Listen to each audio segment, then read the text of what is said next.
Hello. I just want to welcome everybody back to this little pop-up podcast that I've decided to create for the summer. I'm seeing it as a summertime series of conversations because I think summertime is such a wonderful time to allow our minds to wander beyond must and should and into the world of possibility and the things that we want and the things that maybe we can start to imagine ourselves having. And through these wonderful conversations that I've been having, I've really felt like I've had the opportunity to explore, the lives we allow ourselves to lead. And today I'm just thrilled to have Sonja BLIGNAUT with me.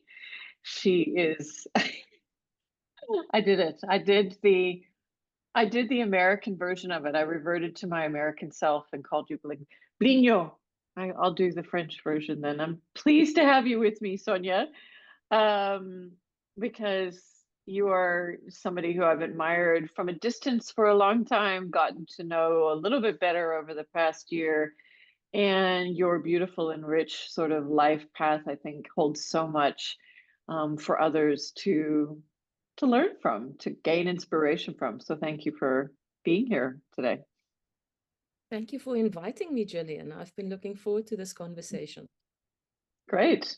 I kind of have taken the decision in these not to attempt to introduce people who I think whose lives, the richness of their lives defies neat introductions. So I think what I'd like to do is allow you to do that, because what you've done is what I believe a lot of people kind of imagine doing, dream of doing, which is navigate your life away from a corporate path and, into one that has been sort of evolving and adapting as you go. So can you maybe tell us a little bit about the life that you've led that's taken you away from corporate and into, far richer spaces? Yeah, sure. I always wonder where to start with this, but I think Yeah. maybe, looking back on my life, I've kind of realized it's been I almost live my life in threshold spaces. It's almost like I live in these liminal in-betweens. So, Mm. and that's been a pattern, ever since my first job, really. So maybe a place to start is I studied meteorology. Uh, Okay. Interesting. I'm a meteorologist, and for anybody who doesn't know, it's got nothing to do with space rocks, although that would have been so much cooler. But it's studying the weather, and I chose meteorology, mostly because um, I wanted to please my father. He was my teacher at school. He was my maths teacher. Mm. He told me I needed to become a scientist for, ever since I was this high. And I've always had a love for the weather, especially extreme weather. Okay. And I made this kind of naive choice. I think I had American storm chasers in my in my mind when I chose meteorology. And then the reality of basically just sitting behind a computer trying to model these systems, kind of hit me actually while I was still studying. So I knew meteorology wasn't for me in my first year Mm. already. But I had two bursaries, so I had to finish. It was a 4-year degree. And then I worked for the Weather Bureau for 3 years, just until my pension fund could buy out the rest of my bursary. That was kind of the, and then Calculation. yeah, and then from there, I basically just followed doors as they opened. So when I left the Weather Bureau, I made use of my computer programming skills that I learned as part of my studies and also working as a meteorologist. And I moved to a small company, and I won't bore you with all of the details, but I've never stayed very long in a place that didn't feel like a match or that didn't feel alive anymore. But I never had a plan or a goal. So whenever I kind of felt this doesn't feel right anymore. I started looking for something else. And through a long and winding road, I ended up in a small company that at that time we were doing web content development. We were bought by PwC Consulting, which then kind of helped me segue more into the human side of things, so into knowledge management. And then PwC Consulting it was bought by IBM. And so I ended up in IBM as a consultant. And I was a very unhappy consultant, Jillian, because, you know, it's interesting to a point, but then, you know, you've got all of these, you know, it's a very exploitative business. You know, it feels like it's exploitative always. You know, it's to the clients, to the consultants. It's fake it till you make it. You know, it's all of that. It just fits really well. But what it did give me was an introduction in the early 2000s to the concept of complexity.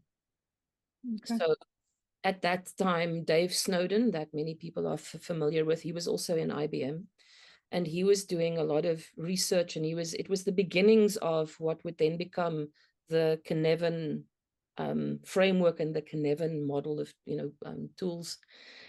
And there was just an immediate resonance for me. I loved how complexity honors context. It just felt, I think it, you know, my life as a meteorologist, that scientific grounding kind of prepared the soil for the seed to, you know, to germinate and to sprout. And it very soon became apparent that complexity does not sit very well within a big consulting company because it undermines the business model. Because if you treat a client as if they're unique, then you can't sell best practice. You can't do copy and paste. And so I suddenly found myself in a place where I was comfortable, you know, earning a monthly salary at that point. But I knew that the work that I really wanted to do would not survive in that context.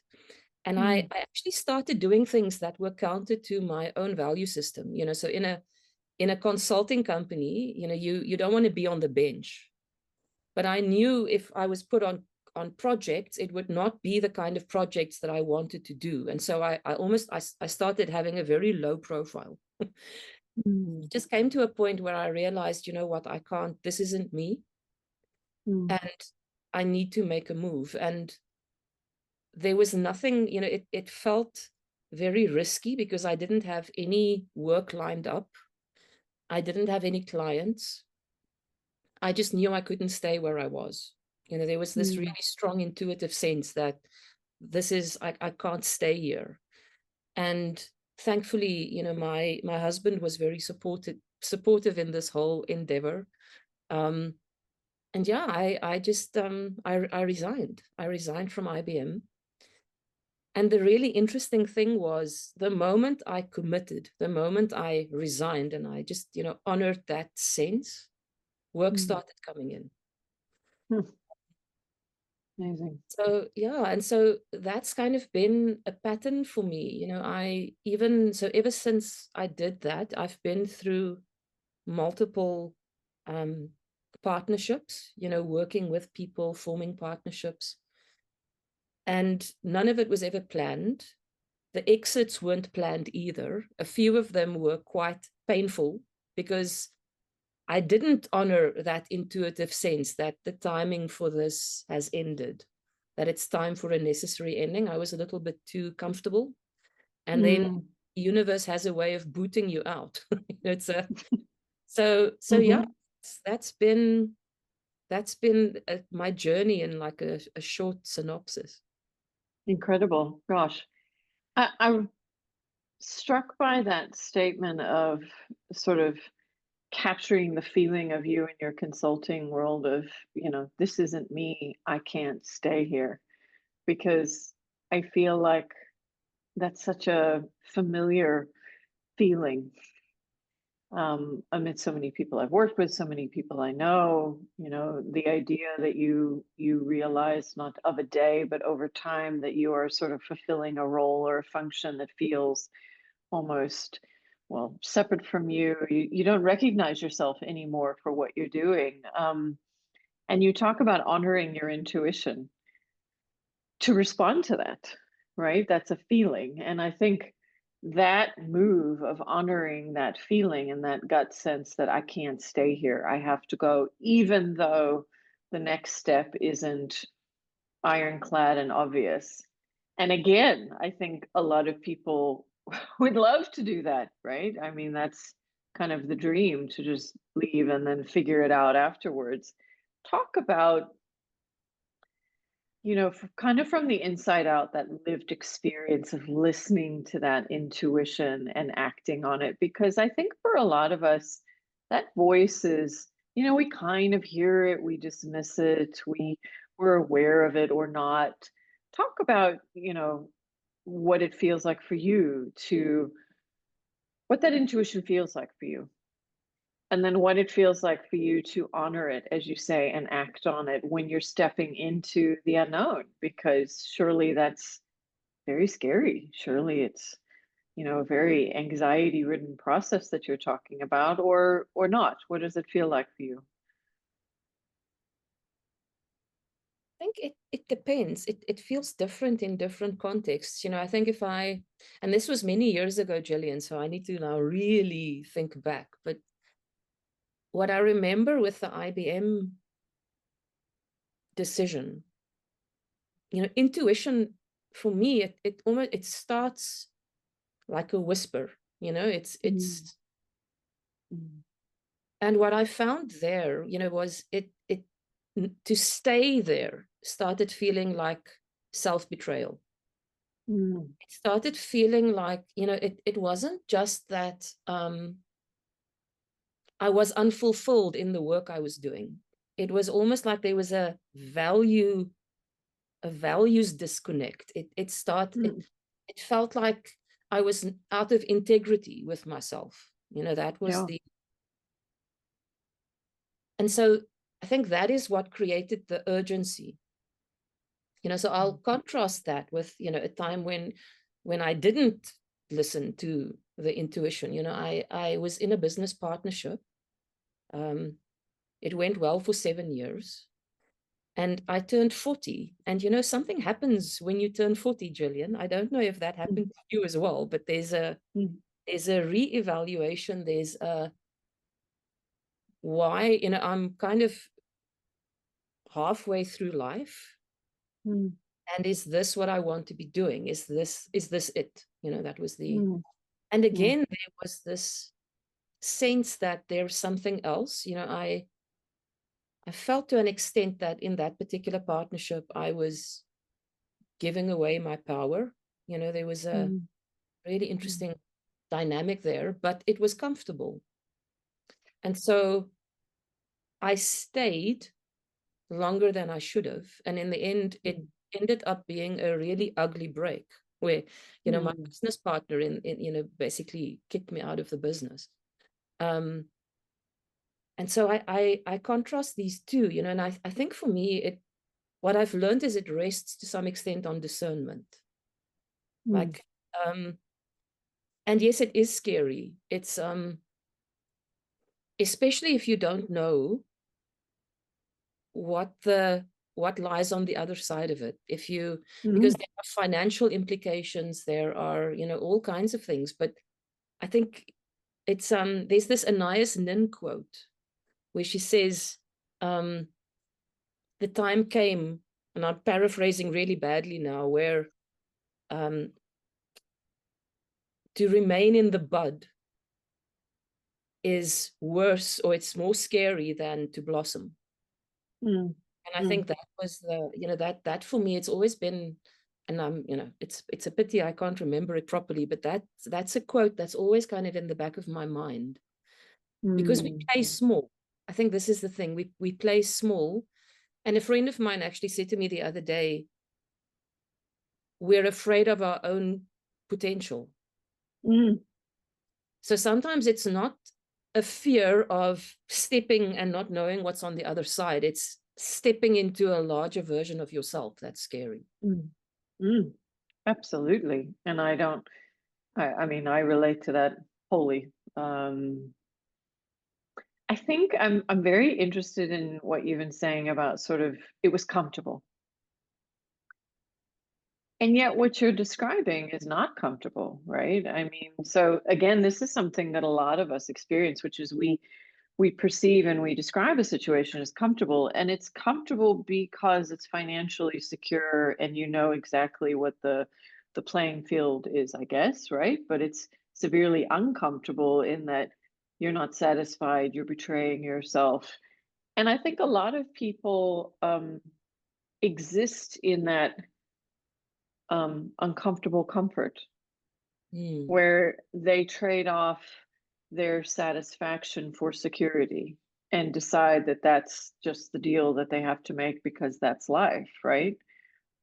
Um, and you haven't, you know, on more than one occasion you've said, I'll take the quote unquote insecurity rather than secure unhappiness.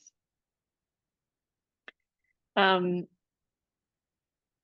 Talk about, you know, that because finances and the kind of financial realities, the livelihood realities, always when we have these conversations come up, it's like, yes, but what about money? Yes, but what about, you know, what do you do about that? And that's real, right? Everybody might jump tomorrow if they felt they had a secure, financially secure landing spot. And what you're describing is that bold intention to leave the uncomfortable comfort of knowing that you got a paycheck actually for you opened up, you know, doors and it brought new opportunities. So say a little bit more about that, you know, what security has looked like for you as you've sort of moved through different phases in your life. Yeah, I am deeply suspicious about what people tend to see as security. You Mhm. know, when you're in a corporate, it might feel secure because, you know, you get your, you know, your paycheck every month, but your security is only 30 days long. That's the reality of it.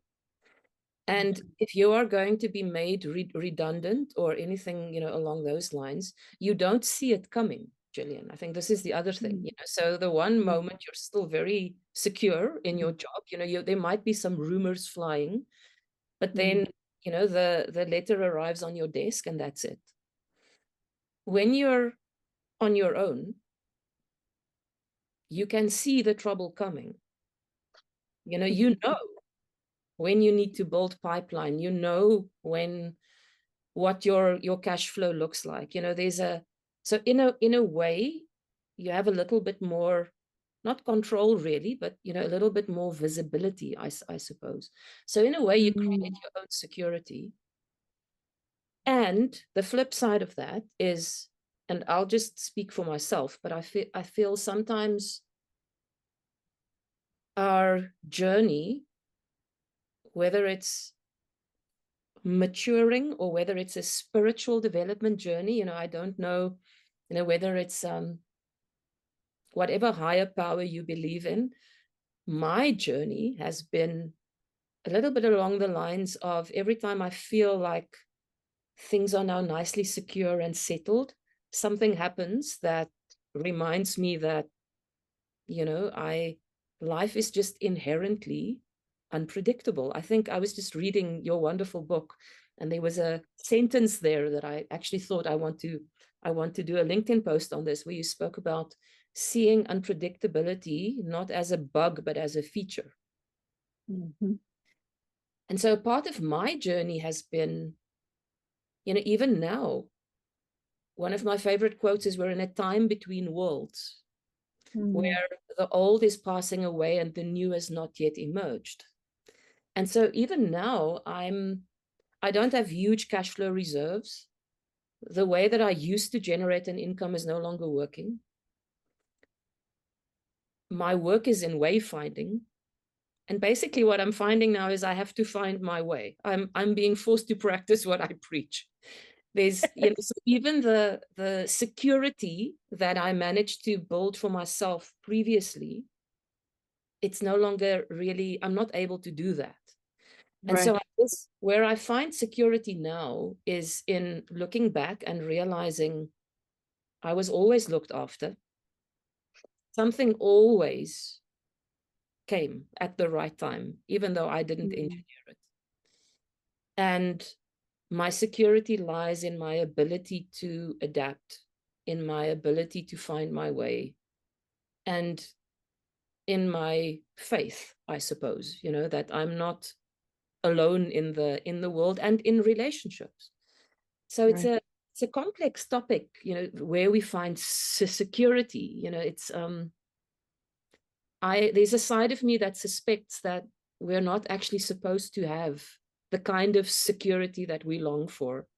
And that Yeah. security almost comes from letting go and being in the flow of life and being okay with being uncomfortable and with the unknown, you know, seeing the unknown as a place of potential, not as a place to guard against. Right. Yeah. I mean, yes, you've got my book. You'll find those many of those same words and same sentiments throughout it. I think what we're experiencing right now is this profound sense of loss that we had a story that told us that institutions would take care of us and keep us secure, and particularly that corporates would keep us secure and look after us in exchange for our loyalty. And what we've learned, I mean, it was always an illusion. Now it's a stark one. I think the myth of corporate security, of institutional security, is crashing. And we are having to reframe, as you've just beautifully described, sort of, so what does it look like then? Where will it come from then? And, I talk about in my book that you are your best security. As you've just described, your ability to find your way is your best security. And for some people, that might feel like, you know, deep exhale. Why do I have to be that? I don't want to be that. But, the flip side of that is this liberating space of I get to be that. And what does that make possible for me? And I think obviously we're having this conversation against a backdrop of a lot of people feeling very insecure because corporate life is changing, has been for some time, about to be radically revolutionized by AI. I think everybody can agree on that. What specifically that's going to look like is still a question mark, but you have a lot of people out there who are sitting there going, I don't, I don't know what I'm going to do. My whole role has been replaced by a machine. I have been made redundant in my very essence by AI. And they will be looking for a plan. They will be looking for a clear next step, and oftentimes coming up short. And I think what you've just described to us is a way of moving forward that isn't about having the 5-year plan and the clear next step. It's something that's far more inductive, right? It's small steps in finding your way. So what do you say to those people who are going, oh my gosh, I'm in the process of being replaced and I don't have a plan for what to do about that? I don't know if I am a fairly strange animal, Jillian, but I have never had a 5-year plan. It's like that was for me, like even when I was still going for job interviews, it's when people ask me, where do you see yourself in 5 years? I'm like, I have no idea. And I've also never been motivated by goals. It's that whole goal setting, it just, it feels like efforting. One of the gifts of complexity, and to just go into the theory a little bit, is the future is just inherently unknown. So the moment we can come into the present The moment we can be fully present. And by that, I also, and this is something I only learned at 50, is that my body actually is, it's got more value than just carrying my head around. It's being fully embodied in the present. Then you can find the potential that's in the present. It's like crossing a river on stepping stones. You talk about feeling your way. It's feeling the stones. But I think one of the problems that we have is that many people have stayed in these corporate careers for so long, they might not feel like, this is completely draining my energy, this is not what I want to do, but it's also not really aligned with, you use the word essence. They're being made redundant in their very essence. And I don't think that is true. I think many people who sit in corporate have completely lost sight of who they are in their essence. These and the typical jobs, especially in corporates, I have a friend, I don't know, you can edit this out if it is, but he's Nigel Thurlow. He talks about bullshit jobs. Yeah. And many of the jobs, the reason why AI can fundamentally change those roles is because a lot of what's being done in those roles are fairly known and predictable. And so it can be automated. It can be right. a machine. And so a part of me, would say, if you are in this place where you're feeling all of this anxiety that your role is going to disappear, one of these days you're going to be out of a job, I think one of the biggest gifts you can give yourself is to go through a process where you remember your essence, remember what it is that makes you feel alive when you do it.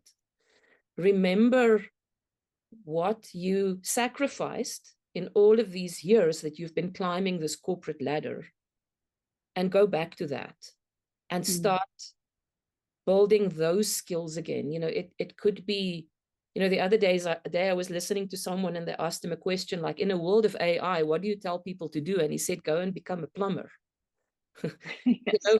We live in a world where we basically, we judge people who work with their hands, which is so sad. But I think there's an invitation here for us to go back to, what is it that makes you feel alive? What is it that you want to create in the world? And lean into that. And it might sound naive, but I think AI is a big wake-up call for us. And I think as you know, I'm not anti-AI, but sometimes I do get I'm kind of on this, it's a little bit, I like to write, and ChatGPT can write better than I can, so there's a little bit of a resistance there, but I see it as an invitation. So what opportunities does this open up for me? How can I excavate the gifts and the things that brought me joy, that I was told from very young, you can't build a career on that. You can't make money doing that, Sonja. You have to do this. Right. I think, and so that's what I'll tell people is, can you excavate the essence again? Because that can't be killed by AI, I don't think.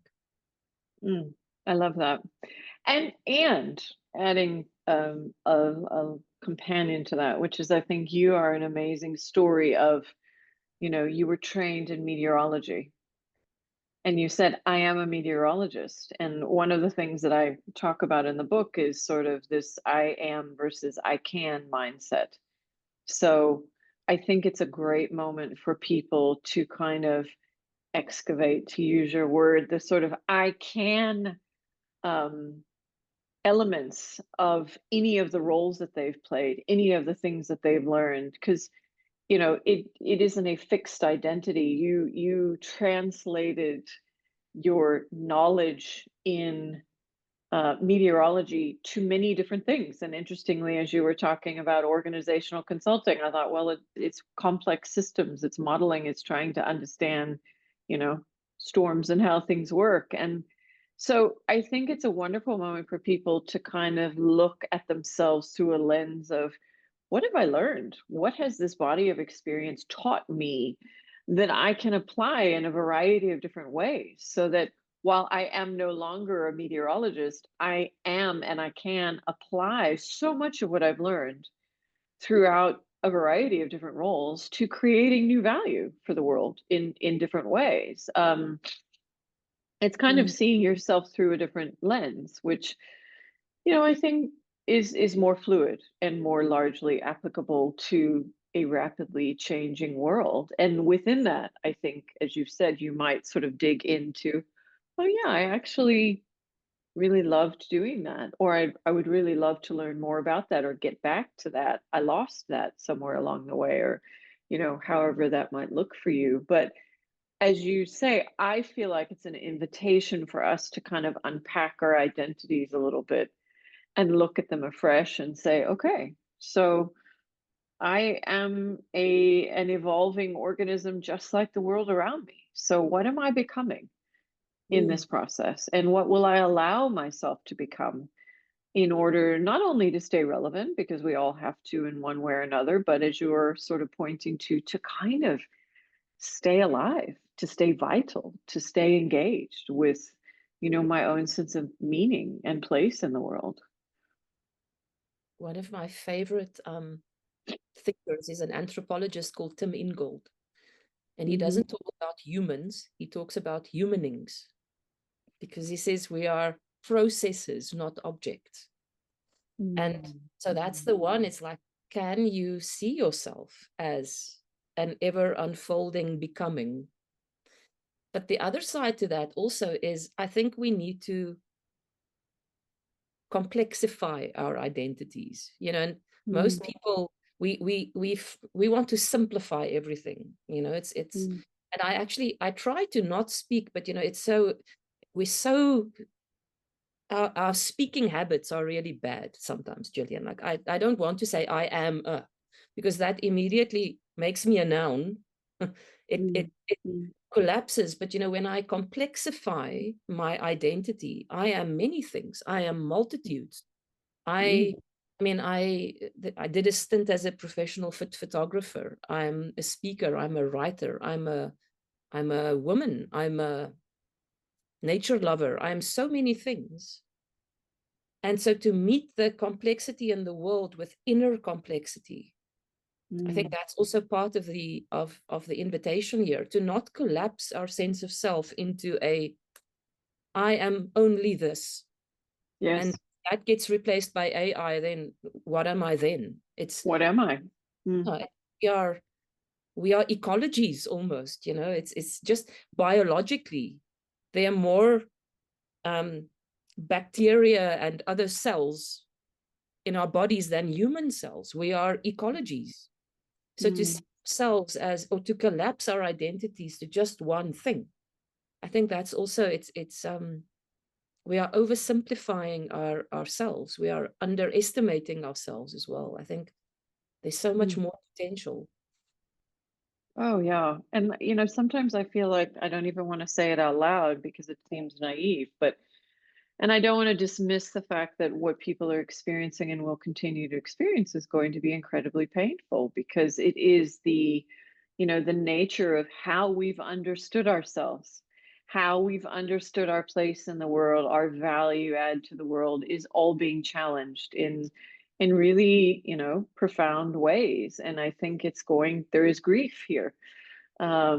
We are, as you said, in this in-between time of losing one way. And I guess with the book, what I wanted to do was sort of amplify that invitation to say, will you allow yourself to step into this with the greatest degree of of belief in yourself, in your capability to be and do so many things alongside, a rapidly changing world. But is this maybe a wonderful moment that those simple identities have collapsed, that those off the shelf roles have been replaced, and we're now being invited and required to create new things?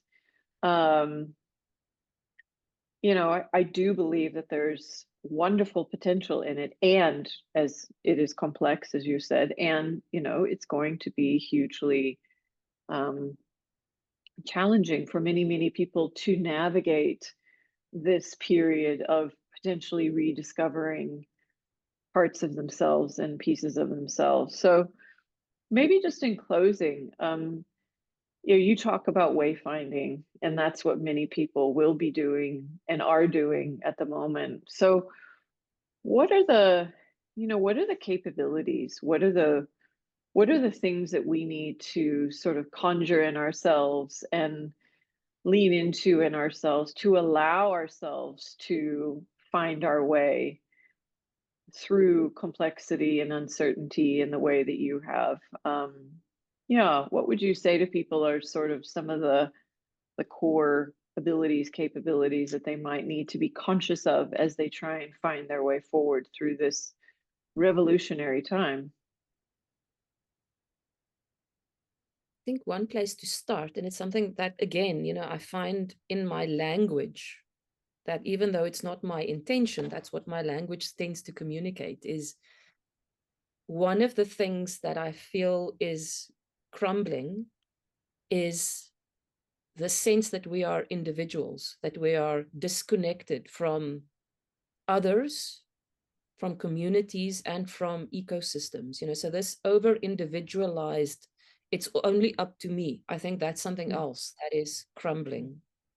So mm, one thing that I would say is really focus on cultivating connection and mm, relationships. That's the one side of it. And then very practically, it's shifting from this way of being in the world that is planning, projecting into the future, wanting to create certainty, into a way of being that's continuously orienting from the present. mm, Like, where am I now? What is around me now? What are next steps, small ones, presenting themselves to me now from the present? So you can hold the future as an intention, but it's more of a direction. It's not a point. It's not a destination. It's a what direction do I want to be going in? And then one of the things that people very often forget is, and this is creates some kind of not security so much, but it just makes taking these small steps a bit safer, is think about guardrails. So I created a framework called the Ways Finder, and it's very simple. It's just like a wedge, but it's continuous orienting, setting direction. And even if you don't know what the direction is, then you just shift to guardrails. Then it becomes a circle, not a wedge. But where can't I go? So there are always things that we know. Not everything is unknown. Sometimes we know where we can't go. And it could mm, just be things like my body. Friends of mine use this for navigating chronic illness. There are some things that my body can no longer do. The body has mm, put the guardrail down. It's a limit. Or there are laws that I need to adhere to, or whatever the case might be. There are places I can't go. And then there are places I choose not to go and things I choose not to do. So what is mm, in or out of focus for me for now? And then we start taking small steps in the direction that feels alive within our guardrails. And we just keep orienting. We keep, what, now that I've taken the step, what's happened? Has another step opened up? Must I maybe take a step backwards because this didn't work? I think that's the other thing, is we've demonized failure. mm, When you're finding your way, making mistakes just comes with the territory. So that's another thing, is learning to, in your language, just give yourself permission to get it wrong every now and again, and just start, hashtag start again. That's one of the, so I think that was now a very long answer to your question, but I think mm, shifting from this mindset that wants to know before you go. I want to know that something will work before I try it. I want to know that this direction is correct. To shift from that to knowing as you go. Just mm. start moving. Just start Yeah. moving. Keep orienting, keep learning. Basically stay present. That would probably be my biggest advice. Mm. Well, you know that your perspective and mine are so aligned because you know that two of my permissions are think small and forget about the future, which is you've just described it beautifully. And it is a massive reframing of how you move forward as an adult. It really is. And that was one of the reasons I called the book, Redefining the Rules of Adulting, because you were supposed to know. You were Yeah. supposed to know what the long range plan was, and then you were supposed to deduce your steps from that. And so there are going to be a lot of people out there who are going to feel like big failures and losers because they don't know. And I think what you've just beautifully sort of illustrated and shared with us is an alternative way. And that's really what I wanted to do with this conversation and with all the others, is to say, I know you think that there's only one way of doing this, and there's only one way of garnering security in your life, but actually, there is another way, and people do live this way. And so, I just appreciate your sharing all the richness of this path that has, sort of evolved alongside you, and you've discovered it as you go. And I think, it's incredibly reassuring to hear that we can follow the doors. We can, move in a certain direction without having a fixed destination in mind. There's something really liberating about that. And, I'm just super grateful that you were here with me to tell us more about your own experience of that. I think a lot of people are going to find, I say, comfort, because you're a living, breathing example of how it's possible. And thank you for sharing that with us. Yeah, thanks again for the invitation, Jillian. I really loved the conversation. Yeah, here's to many more. Thanks, Sonja.